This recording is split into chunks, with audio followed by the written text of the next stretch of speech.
Hi everyone. I just wanted to send this video out to thank you so much for donating towards the funeral services of the young man that I've been working with for the past 8 months. I felt the need to send out this video because the response was overwhelming and it far exceeded what I had expected to get in order to help this family. I sent out approximately 100 text messages and many different messages on Facebook, but for you all to respond the way you did and to ask, what can I do to help, how can I get you the money, I just want you to know that you've made a significant impact on this family's life. I don't think I can fully explain how big a deal this really was.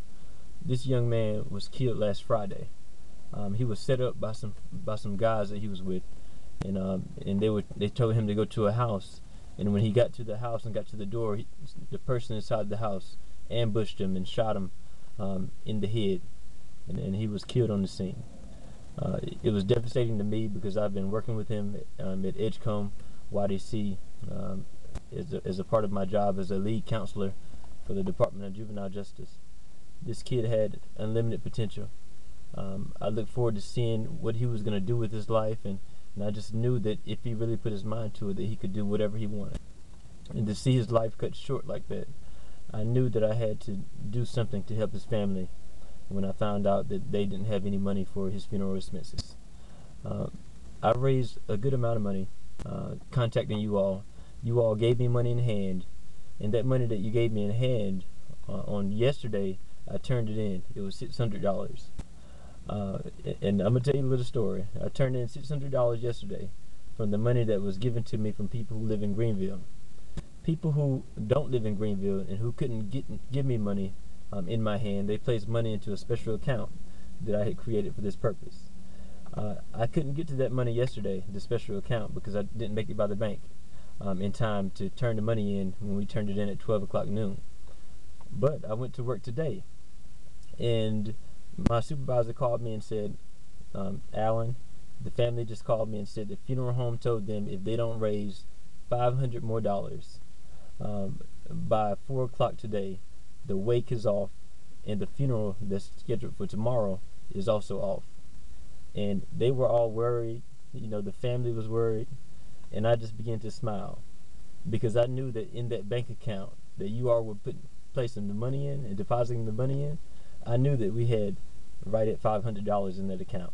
So I told them to tell the family not to worry, that you just give me 30 minutes to get to this state employees credit union, and I will have the money that they need in order to make sure that this funeral proceeds and that this young man is laid to rest.